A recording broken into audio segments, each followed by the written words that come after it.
श्री स्वामी समर्थ सर्वांना. कशा आहात तुम्ही सर्व? स्वस्त असाल, मस्त असाल, स्वामींच्या सेवेमध्ये रममान असाल असे मी स्वामीचरणी प्रार्थना करते. प्रथम सर्वांना क्षमा मागते मी, कारण 4 दिवस झालं व्हिडिओ बनवला नाही आहे. आपला आता वर्षातला म्हणजे या वर्षातली महाशिवरात्री हा सण येत आहे, तरी याबद्दल बरेच माहिती तुमच्यापर्यंत पोहोचवायची होती. पण काही कारणास्तव मला व्हिडिओ बनवता आला नाही, त्यामुळे सर्वांची मी क्षमा मागते. आणि जसं जमेल तेवढं आणखीन 2-3 दिवस बाकी आहेत, शक्य होईल तेवढं मी माहिती घेऊन तुमच्यापर्यंत पोहोचवण्याचा प्रयत्न करते.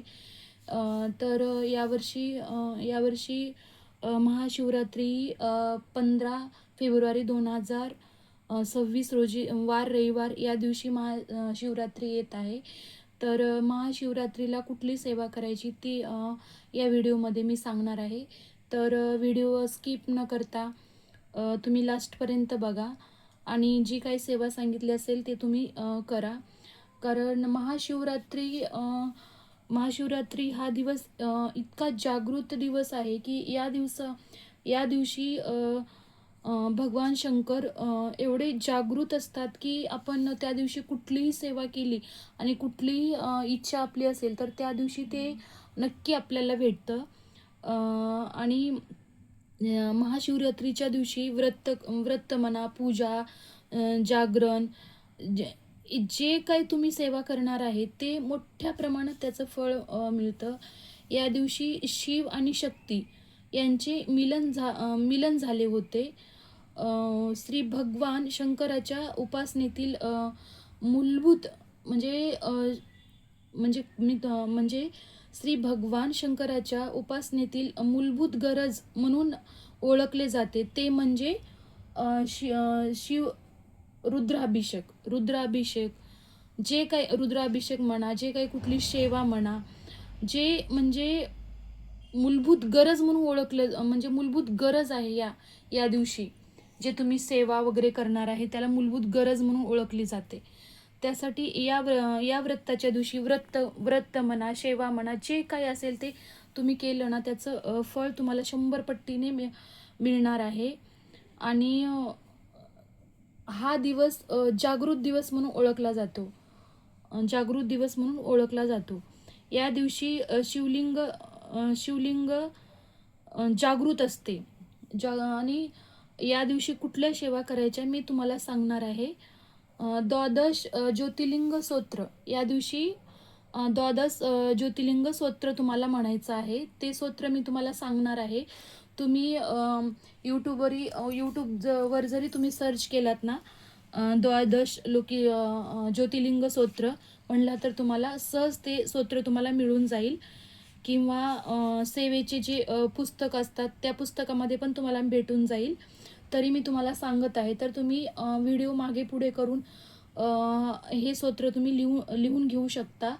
तर स्तोत्र असं आहे की सौराष्ट्र सोमनाथ श्रीशैल मल्लिकार्जुन उज्जनीय महाकाल ओंकार मल्लेश्वराय परल्य वेदनाथ चिंकिनी भीमाशंकर सेतुबर रामेश्वर नागेश्वर दारुकावडे वारा शिवगात हिमालये तू केदार तू शिवालये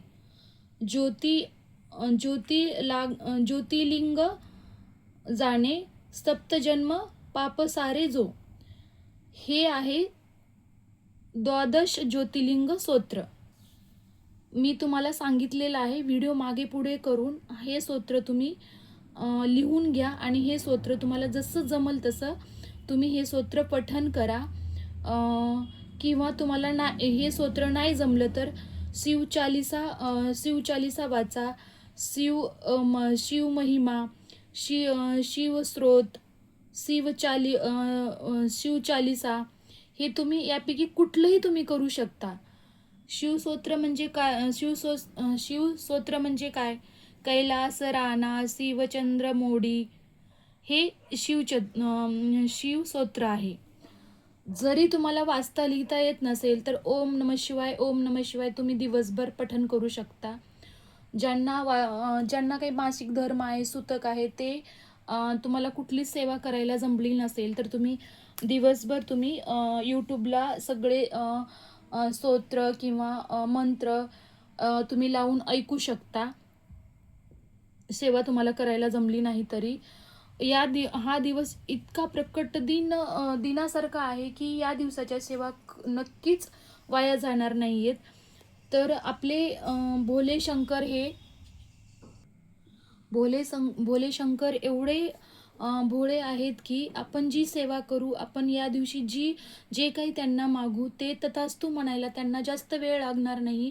आपली साधी सरळ सेवा ते अगदी स्वीकारून घेतात आणि आपल्याला आशीर्वाद ते लगेच देतात.